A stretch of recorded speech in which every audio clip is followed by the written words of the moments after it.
So let's talk about heading out west, visiting Yellowstone and Glacier National Parks, beautiful places, with some nice side trips I want to show you about as well. Because while you're out there, you might as well take a look at some other stuff while you're at it. So here's kind of what we did. We flew into Boise and rented a car, drove down to Twin Falls and played there for a couple days. I'll show you about what we did there. Then we, on our way to Yellowstone, we stopped at Craters of the Moon, which I'd never heard of before, and visited there.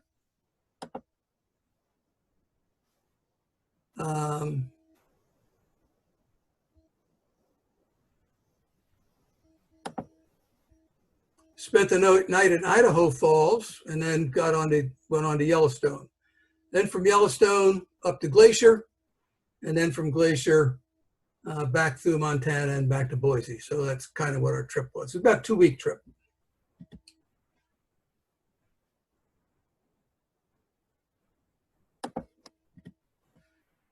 So let's talk about the Snake River and Twin Falls. We went whitewater rafting near Twin Falls, did some zip line there in Twin Falls. This is the Snake River and the Perrin Bridge, which at one time was the largest bridge in the world, going across the Snake River. We did some kayaking there on the Snake River and visited some other falls there. And so we had a couple of days there in Twin Falls and had a good time doing stuff. So I want to talk just a tad about the Snake River. The Snake River had kind of always been there, but about 12,000 years ago, this huge lake, which was dammed with ice and logs and stuff, broke free. And this enormous amount of water gushed down the Snake River Valley. And that's what caused probably the big gorge that we see today. It was just a humongous epic flood.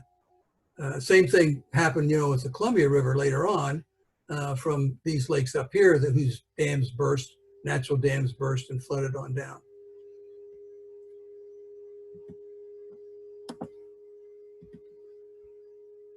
So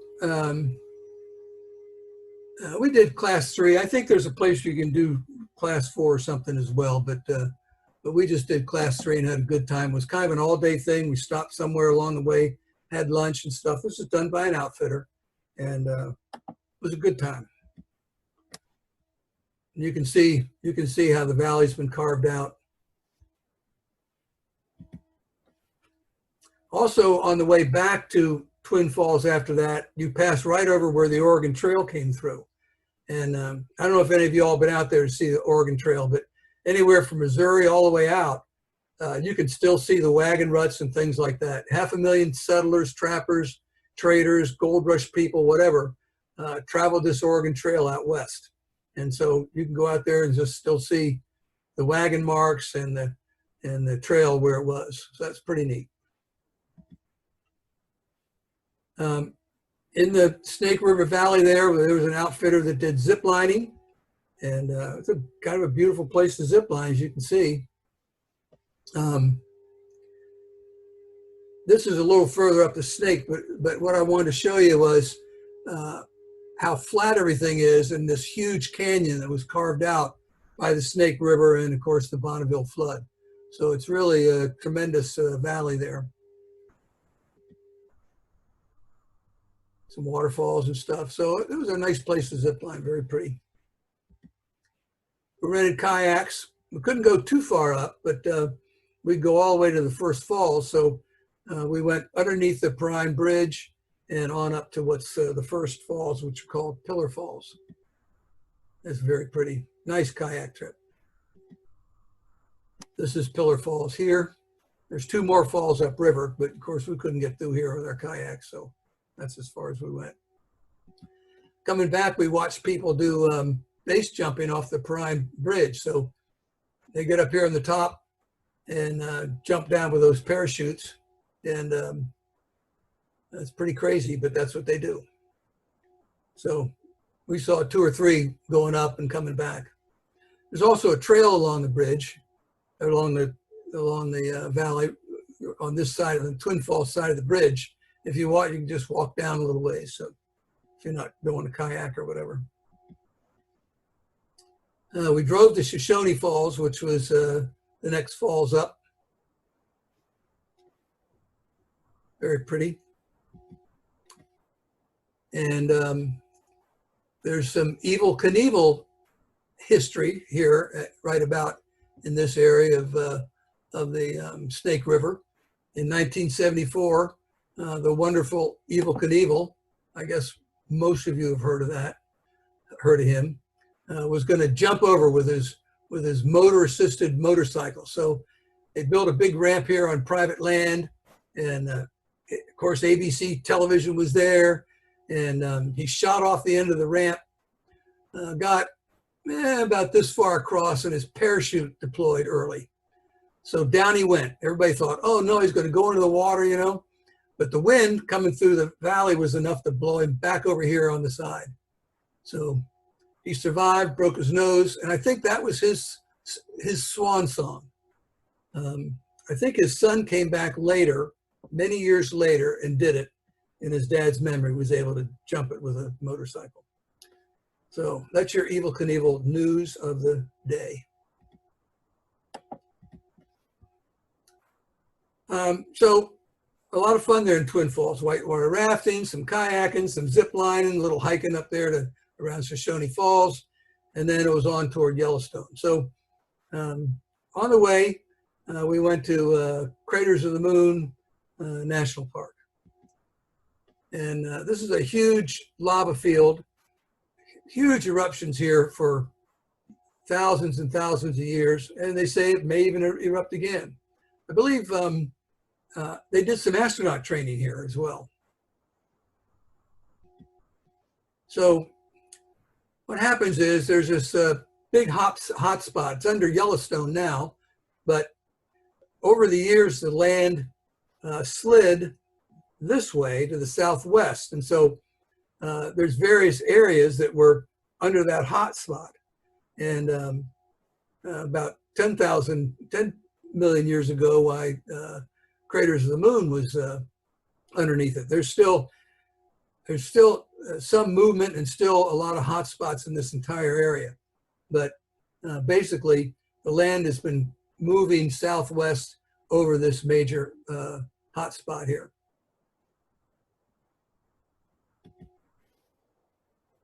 So this is a cinder cone, and as you can tell, not too much grows in a lava field. So it's really, really unique landscape that you won't see many other places. Spatter cones, there's caves in here, lava, usually lava tunnels where the lava went through here and then broke up and left the cave there. Some very sparse growth. A couple things are trying to figure out how to live in this territory. These are 2 fissures. That one was real deep. I don't remember how deep they were, but you're looking down into fissures.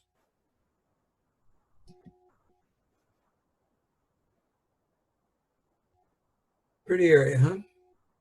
Really unique. And it's right on the way, so why not stop? Don't miss it, I say. Look at that. You only find a landscape like this out west, don't you? So on to Yellowstone, and right near Yellowstone, Idaho Falls, there's 2 towns here. There's Arco, which is a little 3 or 4 building town, and Atomic City. And Arco was the first town, and probably the only town in America that was fueled totally by nuclear power. It's not that way anymore, but it was. There's a big nuclear research site in Idaho Falls. And so I think that's why Arco and stuff in Atomic City were there. But anyway, then on to Yellowstone National Park. And just for you, here's a little Old Faithful for you. I know you all are oohing and on, but I've got you on mute, so I can't hear you. So let's take a look at the geography of Yellowstone. It's really pretty simple and really easy to get around. We stayed outside the park at West Yellowstone. The village lodge was full, and it's really easy to stay out here. There's a million motels. This red circle here is the caldera. So this is the big volcanic caldera that's underneath Yellowstone. I'll show a little picture of that later. As you come in from the west, you can turn south and go to Old Faithful and another big geyser field that's right in here that we'll take a look at. If you go north, there's the Norris Geyser Field, which is also pretty neat, and the Grand Canyon of the Yellowstone, which is also real neat. We'll look at that. A little further north up here to Mammoth Hot Springs, you see a totally different environment. And then all this area in here is just big plains and open area. And this area up in here is normally where we see most of the buffalo herds and things like that. And then again, down south is Yellowstone Lake. The actual hot spot is right here, and there's another caldera under West Thumb. So this is probably really the most active area of the caldera down in this area. As you can see, it's pretty big, 3,400 square miles. But once you get out and driving around, you don't see much of a crowd. Of course, you run into a crowd when you go to Old Faithful and that kind of thing. But other than that, everybody's spread out enough that you don't really have too much problem with crowds and things like that. And we went kind of early in the season. We went the end of June and early part of July. So we kind of got ahead of some of the crowd. So this is a map showing the caldera, and there's been a couple of huge eruptions. 2.1 million years ago, this is the size of the deposit left in the United States. That is 1 meter, 3 feet deep of ash all over that area. 1.3 million years ago, a smaller eruption right here, but then 640,000 years ago was the largest eruption. As you can see, that's probably half the United States was covered in 3 feet of ash. And, you know, there may be others coming. I'm sorry, wait a minute. There may be others coming. So a few years ago, they discovered this huge magma reservoir that's basically under the Yellowstone Lake there. And you can see it contains enough molten rock to fill the Grand Canyon 11 times. So that's a lot of magma under there, about 20 miles underneath. So that's kind of what it looks like underneath there. So this is still pretty active and still capable of erupting again. Now let's just kind of take a look around Yellowstone. It's an easy drive down here to Old Faithful, lots of parking. They post the times it's going to go off. It goes off about every hour and a half. So they post the times and that kind of thing, so you know when to go back and get a look at it. Of course, you don't have to go there now since you saw my video.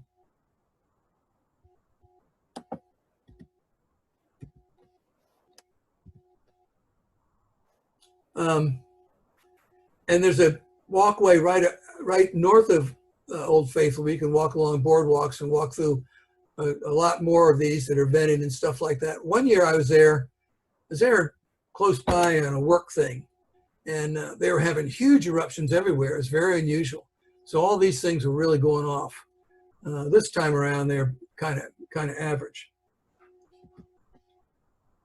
But you can see it's a nice paved walk down and around, so you can really get your geyser full in this. A little further north is what's called the Norris Basin, another nice place to walk through with geysers and hot spots. And then one of my favorites, which you don't expect in Yellowstone, is Grand Canyon of the Yellowstone River. So that's right in this area here. And this was formed slowly by the Yellowstone River, but that last eruption 640,000 years ago formed a lot more of this Grand Canyon.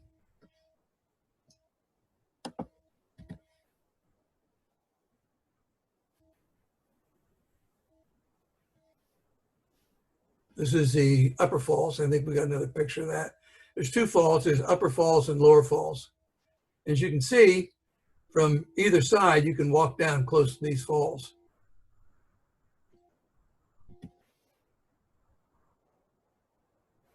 These are the Upper Falls, 109-foot drop.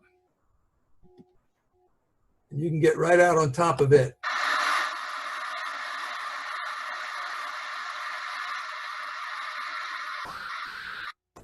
Feels like you're almost in it. Lower Falls are a larger drop, 308-foot drop.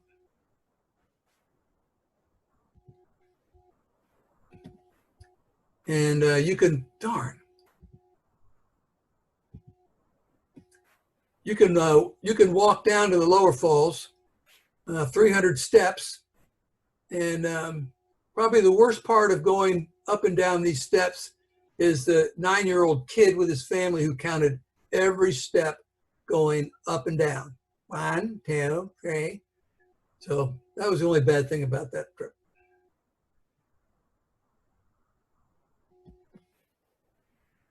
Then you drive a little further up and go up to Mammoth Hot Springs. These are just hot water going through limestone to form travertine, and then various microorganisms live in there and give it a little color. Very, very strange, very unique area that you probably haven't experienced before.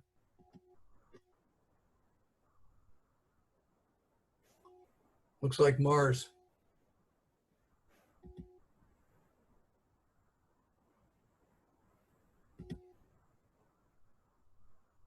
Very pretty, huh? Let's see, then you can drive down either this way or back around, maybe after Old Faithful or whatever, and go down to Yellowstone Lake. This is a huge lake, 132 square miles, pretty deep and thermally active, so it stays kind of warm. There are vents in the lake, and we know what's 20 miles underneath that thing is that huge magma reservoir. You can see there's vents inside the lake.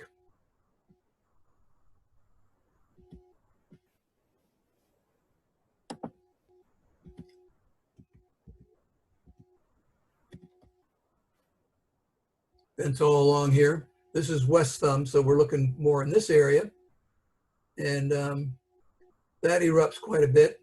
There were, and they have a lot of mud eruptions here where the mud just flies up.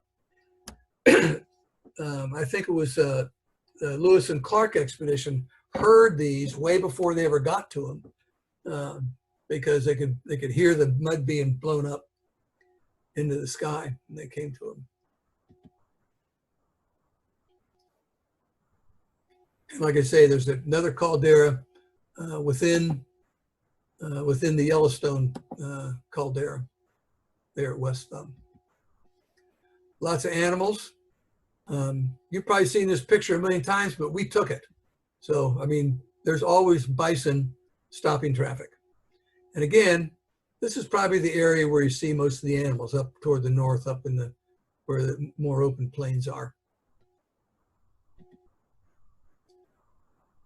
Saw a bear, fox, more bison. Now, these bison roam free, and they can roam off the Yellowstone National Park area too. So, and they're free for the getting. If they wander off, people I think can hunt them, and I guess you could have a bison burger or something like that. These things can be real dangerous. You read every year about people getting attacked and gored by these things. You got to keep your distance. After we went to Mammoth Hot Springs, we went over here, and there's a nice trail that just goes out into the plains. And I don't know, it's a 3 or 4 mile hike. just out in this open. It was really pretty. Show you some pictures from there.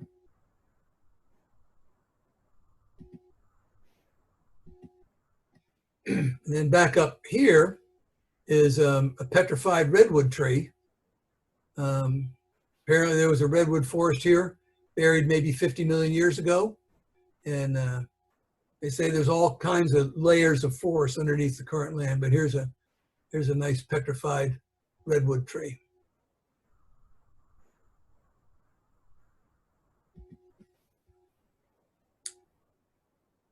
So that's the final look up there at Mammoth Hot Springs. I think the nice thing about Yellowstone, it's easy to get around. It's easy to get everything. It's really varied as what you can see between geysers and open plains and animals and Mammoth Hot Springs and the beautiful Grand Canyon of Yellowstone. Lots to do, lots to see, and easy to navigate around in once you get in there.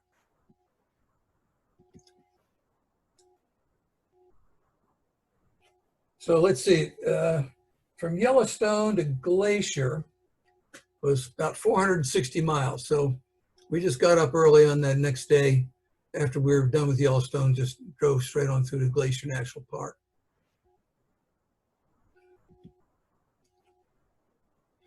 Here's the picture from the hotel, or the lodge. We stayed in the lodge at Glacier.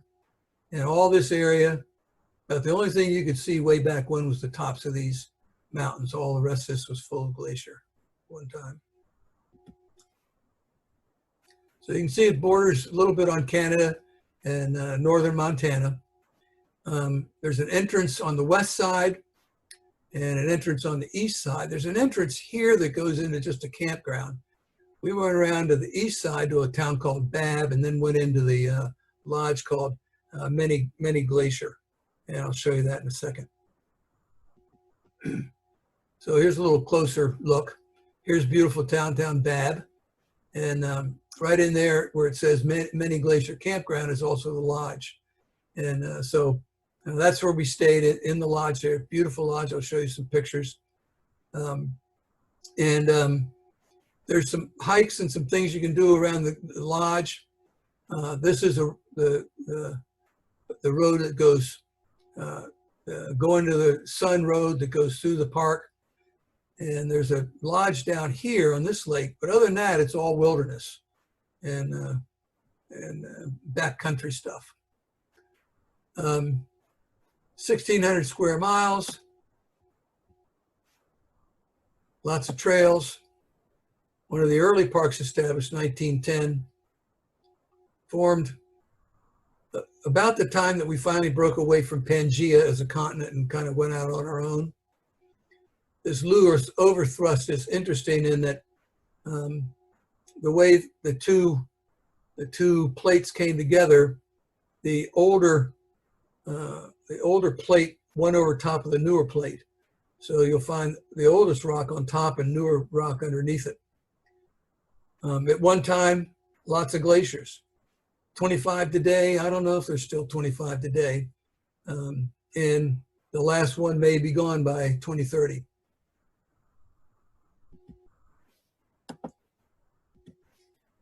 So this is a picture of the lodge. You can't pick a more beautiful, darn it. Can't pick a more beautiful area. This is a lake here with the mountains on each side. And again, this was all glacier in here at one time. And built by all these big old logs, beautiful wooden architecture inside. This is a huge fireplace in the lobby. Really, really nice place. And perfect spot to do a lot of stuff, as you'll see. So from where we were, we could go kayaking, we could go boating, we could go hiking. There's an open bus ride, an old bus I'll show you about that we took, horseback riding, lots of stuff to do. So there's a lot of trails. We did most of them. The lodge is right here. We did a walk around this swift current lake. We also took a tour with a ranger. We boated across this lake, hiked to this lake, boated across this lake, and then hiked to Grinnell Lake. Had it been a little later in the year without any snow, we might have been able to hike up to the glacier, but we couldn't do that because it was still packed with snow. There's also a hike we took up to this Apacunny Falls right here, where you drive to a trailhead and might go up to that. And then the Swift Current Pass Trail is really pretty. We could hike along there quite a bit.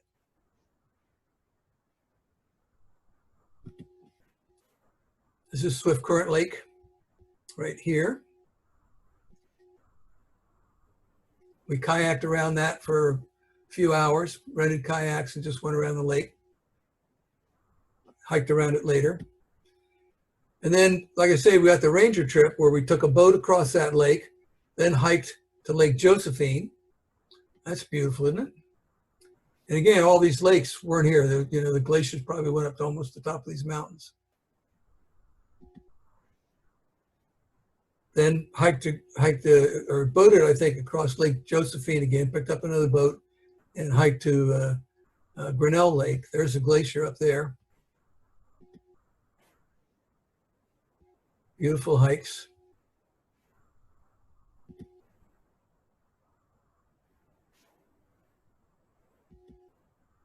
And there's Grinnell Lake. Awfully pretty. And then while we're up there,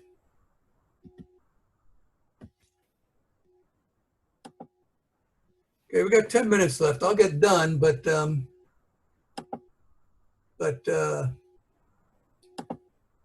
we may not have a lot of time for questions. We also hiked to a place called Hidden Falls down here.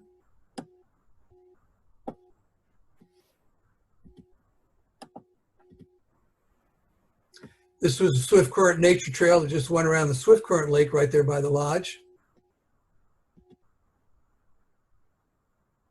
And we drove down here and hiked up to the Apacunny Falls.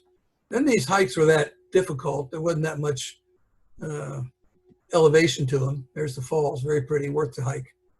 But we're by ourselves and a little worried about bears. There's a lot of grizzlies in this area.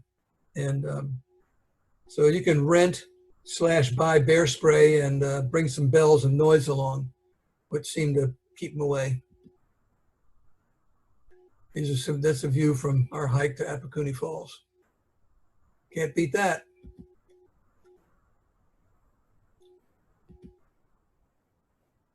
And this was a Swift Current Pass Trail. This is the one we're pretty much out in the middle of nowhere on our own and probably had the most worry about animals. We did come close to a moose, but he didn't care about us. But every corner we turned, we were yelling or something, just worried about grizzlies, but no grizzlies. We hiked up to these falls here.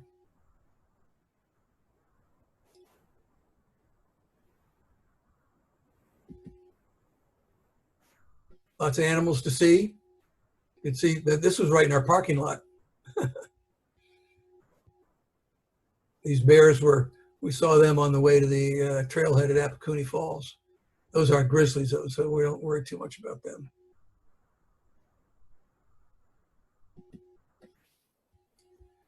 And we also took a trip on the Going to the Sun road, which goes through the middle of the park, and you'll see how beautiful that is. They've had tours by these carriage cars since 1914, and we took one of them. So they've been rebuilt and maintained by Ford now, but they'll roll that roof back, and you have a big, long bus kind of convertible to take the ride in. Really cool. This road, let's see, we took this trip about July 5th or something on the road. It had just opened like 2 days before because of snow. And you can see snow piled up on each side of the road. So your window to go to Glacier is pretty small. By end of August, beginning of September, it's probably snowed in again. Drove by the beautiful Lake Mary. And then this is Logan Pass, where the Continental Divide is. And you can see there was a lot of snow. No hiking on the Hidden Lake Trail today, huh? It just gives you an idea about how much snow was up there. just views along the road.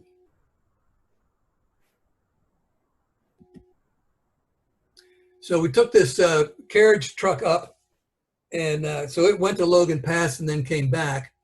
But then when we were done, we just headed out that way. So we drove back out, drove to go into the Sun Road again, all the way to the western entrance to Glacier, and then turned down toward Boise.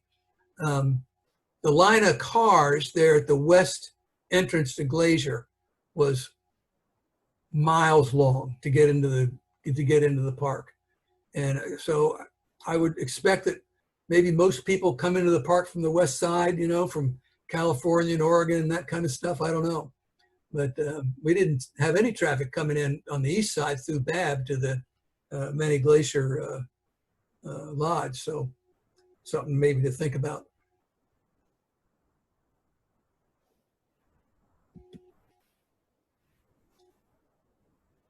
A pretty view along the road.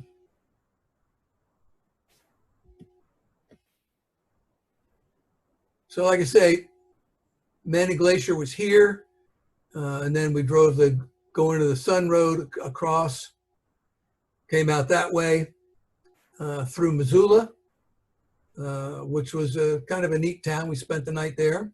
This drive, by the way, down to Boise, it's just through national parks and stuff the whole way, and through wilderness, and it's just a beautiful drive. Beautiful drive.